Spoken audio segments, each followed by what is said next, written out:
15 years ago, Amara Hassan was running from bombs that destroyed her village. Today, she was running toward them. The Syrian refugee who once begged for medical help was now the chief field surgeon, rushing to save children in war zones across the globe. But nothing could have prepared her for the moment she'd recognize one of her patients. Welcome to Human Stories. Before we dive into this incredible journey of survival, determination, and coming full circle, tell me in the comments which country you're watching from. And if you believe that our deepest wounds can become our greatest strengths, hit that subscribe button. Because this story proves that sometimes the people who understand pain the most are the ones who can heal it best.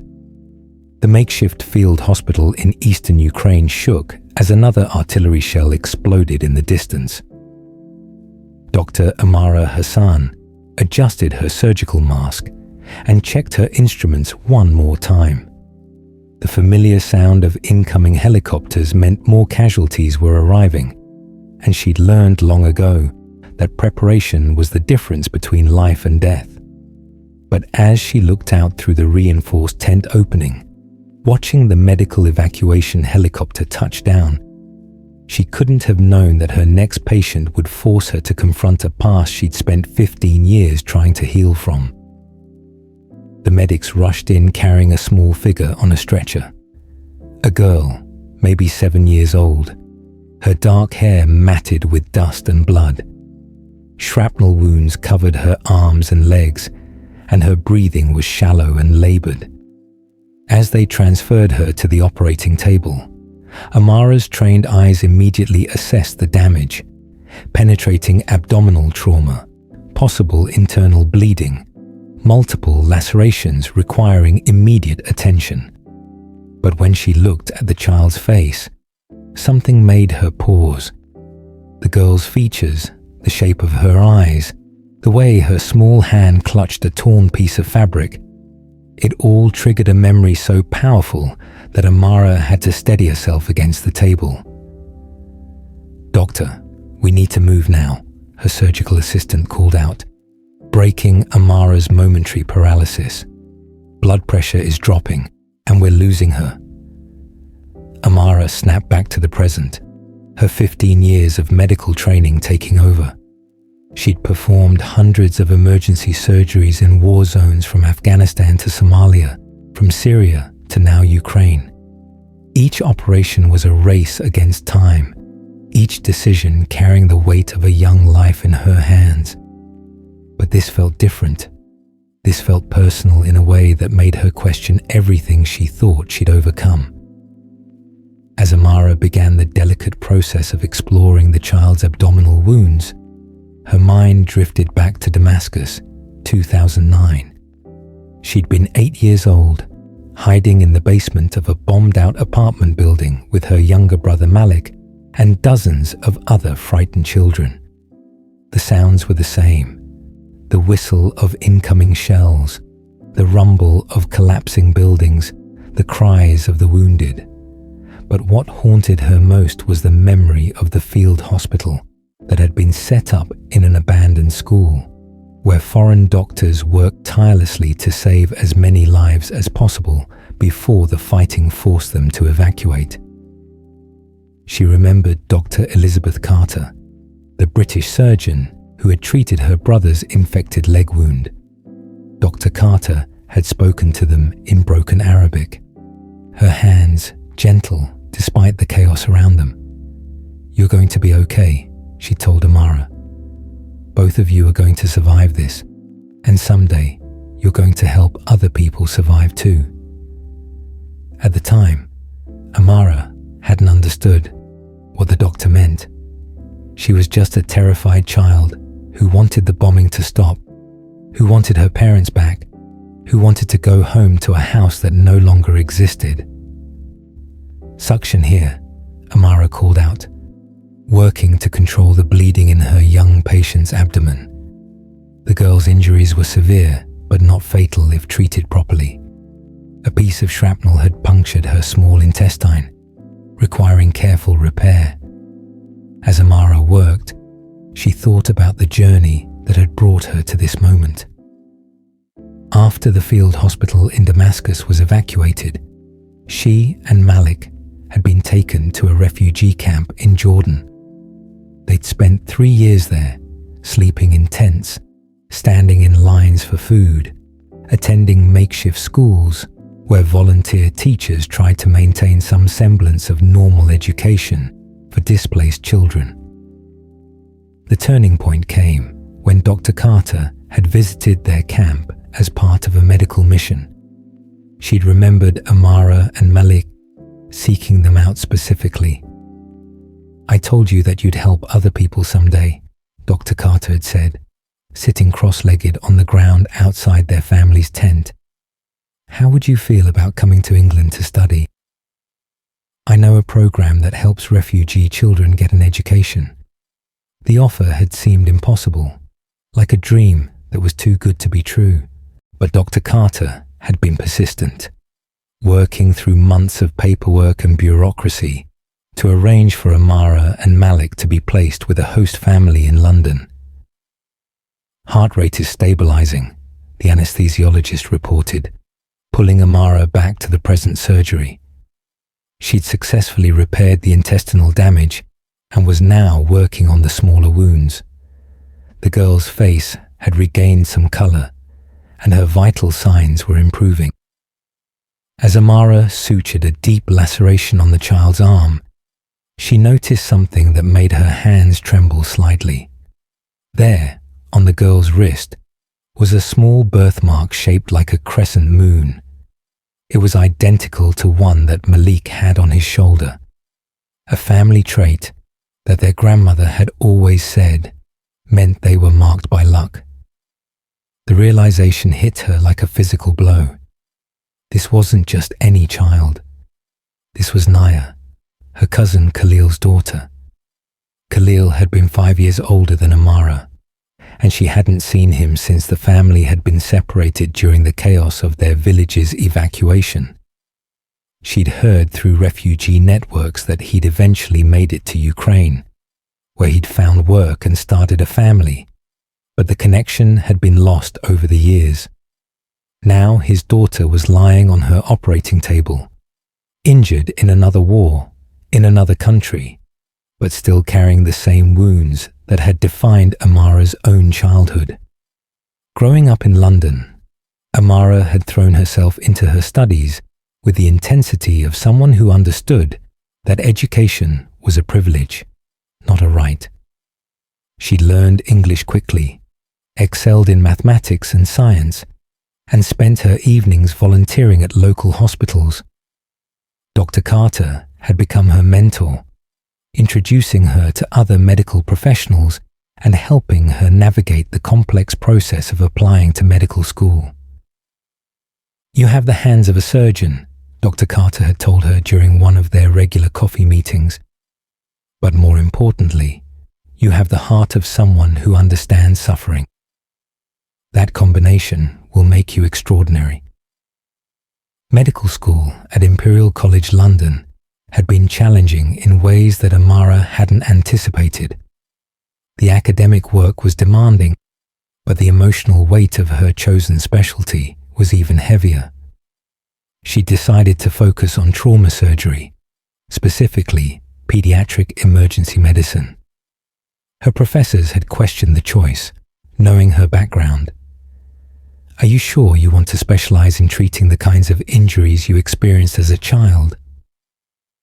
Dr. Morrison, her surgical supervisor, had asked during her 3rd year. It might be psychologically difficult to maintain objectivity. But Amara had been certain. She'd spent years in therapy, working through the trauma of her displacement and the survivor's guilt that came with building a successful life, while so many others remained trapped in cycles of violence and poverty. She understood that her experiences, painful as they were, gave her a unique perspective on treating young victims of war. She could look into their eyes and communicate something that other doctors couldn't. The knowledge that survival was possible, that healing extended beyond physical wounds, that there was life and hope beyond the immediate crisis. "Doctor, she's waking up," the nurse announced. Naya's eyes fluttered open, confusion and fear immediately clouding her expression as she took in the unfamiliar surroundings. Amara moved closer, speaking softly in Arabic. "You're safe now. You're in a hospital, and you're going to be okay." The girl's eyes focused on Amara's face, and for a moment, there was a flicker of recognition. Not of Amara specifically, but of someone who looked like family, someone who spoke in the familiar cadences of home. "Where's my Baba?" Naya whispered, her voice hoarse and small. "I want my Baba." Amara's heart clenched as she realized that Khalil was probably among the casualties from the same attack that had injured his daughter. The pattern was tragically familiar. Families torn apart by violence, children left to navigate a world that had suddenly become hostile and incomprehensible. "We're going to find your father," Amara promised, though she wasn't sure it was a promise she could keep. "Right now, you need to rest and let your body heal." Over the next several hours, as Naya recovered from surgery, Amara worked with the International Red Cross to trace information about the girl's family. The attack had hit a civilian neighborhood where several refugee families from Syria had been living. Khalil Hassan had indeed been injured in the blast, but he was alive and being treated at a hospital in Kyiv. The relief Amara felt was overwhelming, not just for Naya, but for herself.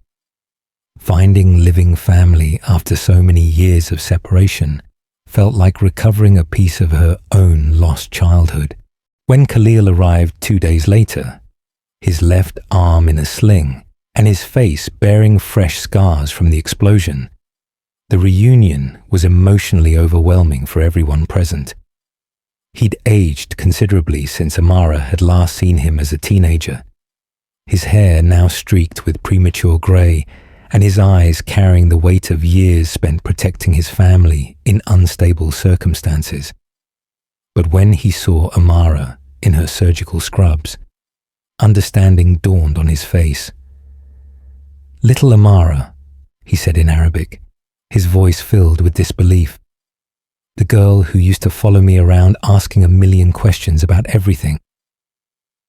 Amara nodded, unable to speak past the emotion in her throat.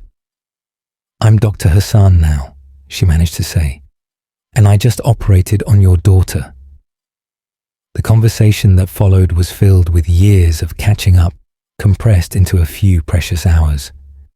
Khalil told her about his journey to Ukraine, his work as a translator for aid organizations, his marriage to a Ukrainian woman named Olena, and their struggle to build a stable life for Naya, despite the ongoing conflict. "I used to tell Naya stories about her cousin, who became a doctor in London," Khalil said, as they sat beside his daughter's bed. "She never believed that we had family who'd become so successful.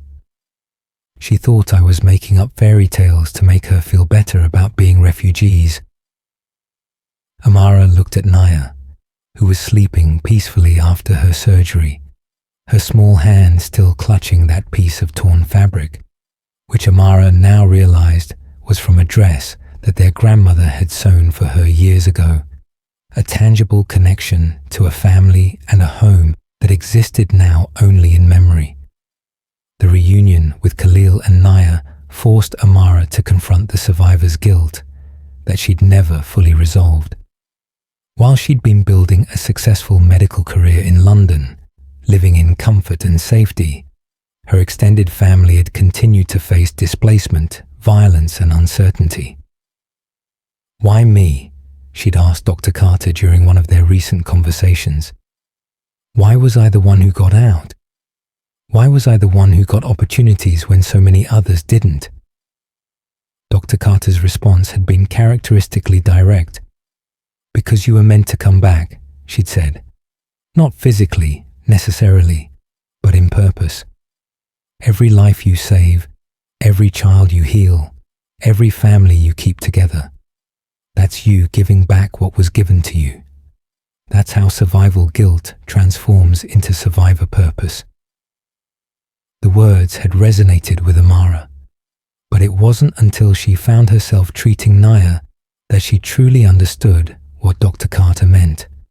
As Naya recovered over the following week, Amara spent her off-duty hours with her and Khalil, rebuilding family connections that had been severed by war and distance. She learned about Naya's dreams of becoming a teacher, about Khalil's plans to eventually move his family to a safer country, about the resilience that had kept them going through years of uncertainty. In return, she shared her own story, the scholarships and mentorship that had made her education possible, the years of training that had prepared her for moments exactly like this, the decision to specialize in conflict medicine so she could treat the kinds of patients who reminded her of her younger self. "I want to be like you," Naya told her on the day before her discharge from the field hospital. "I want to help people who are hurt." Amara smiled, remembering making a similar declaration to Dr. Carter all those years ago. "Then you'll need to study hard and never give up," she replied. "And remember that the people who understand pain the best are often the ones who can heal it most effectively." The day of Naya's discharge was bittersweet. The girl had healed remarkably well, her youth and resilience working in her favor. Khalil had arranged for them to travel to Poland, where they would stay with relatives while exploring options for more permanent resettlement. As Amara hugged her cousin goodbye, she made a promise that echoed the one Dr. Carter had made to her years earlier. "I'm going to help you get somewhere safe," she said, "and I'm going to make sure Naya gets the education she deserves." That promise led to Amara establishing the Hassan Foundation, a non-profit organization dedicated to providing medical care and educational opportunities for refugee children affected by conflict. Using her growing reputation in the field of trauma surgery and her connections in the international medical community, she began fundraising for mobile medical units that could provide sophisticated care in war zones.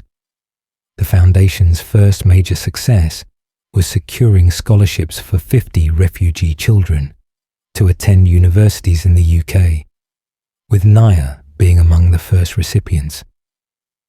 6 months after their reunion in Ukraine, Amara received a video call from Naya, who was now living with a host family in Manchester and attending a local secondary school. The girl had adapted to English quickly and was excelling in her science classes. "Cousin Amara," she said during their call, "I've decided I want to be a surgeon just like you. But I want to specialize in helping children who've been hurt by wars. Is that possible?" Amara felt the familiar tightness in her throat that came with powerful emotion. "Not only is it possible," she replied, "it's exactly what the world needs. You'll understand your patients in ways that other doctors can't, because you've been where they are.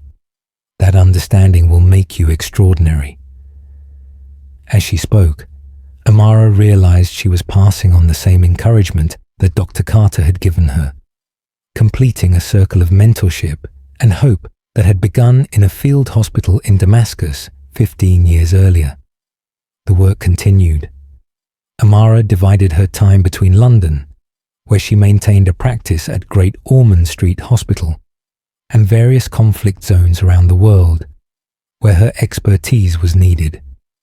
Each deployment brought new challenges, new patients whose stories reminded her of her own journey, new opportunities to transform trauma into healing.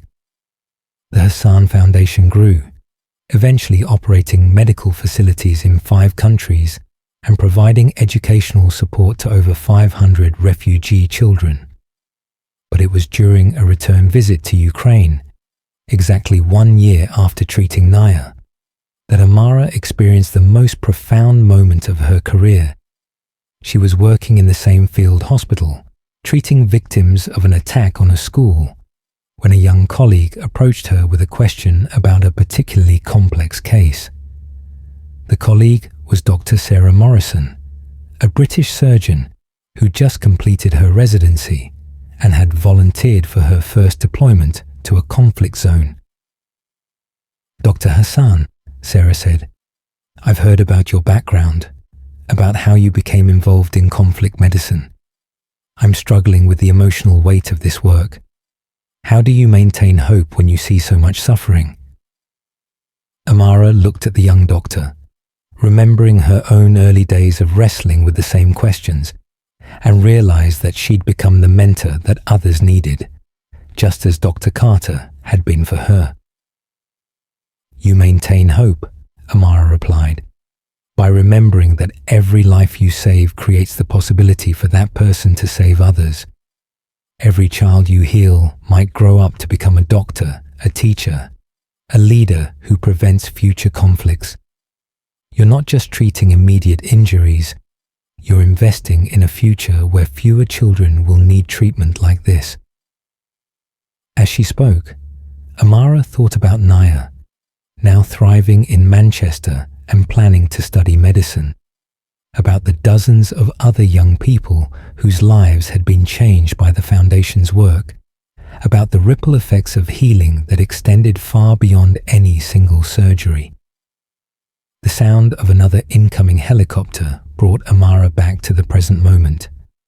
More casualties were arriving, more children who needed the kind of care that could only come from someone who truly understood their experience.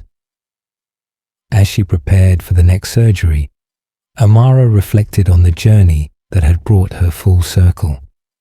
From a terrified refugee child to a surgeon who could offer both medical expertise and deep emotional understanding to others facing similar trauma. 15 years ago, she'd been running from bombs. Today, she was still running toward them, but now she carried with her the skills, knowledge, and emotional strength to make a difference. The scared little girl hiding in a Damascus basement had become a woman who could transform her own wounds into healing for others. And in treating Naya, she'd discovered that the circle of trauma and recovery wasn't just personal. It was generational, communal, and ultimately hopeful. The work wasn't finished. It might never be finished as long as conflicts continued to tear families apart and traumatize children. But Amara had found her place in the ongoing effort to heal a broken world, one surgery at a time, one saved life at a time, one inspired young person at a time. She was no longer just a survivor. She was a healer, a mentor, and a living example of the possibility that our deepest wounds can become our greatest strengths.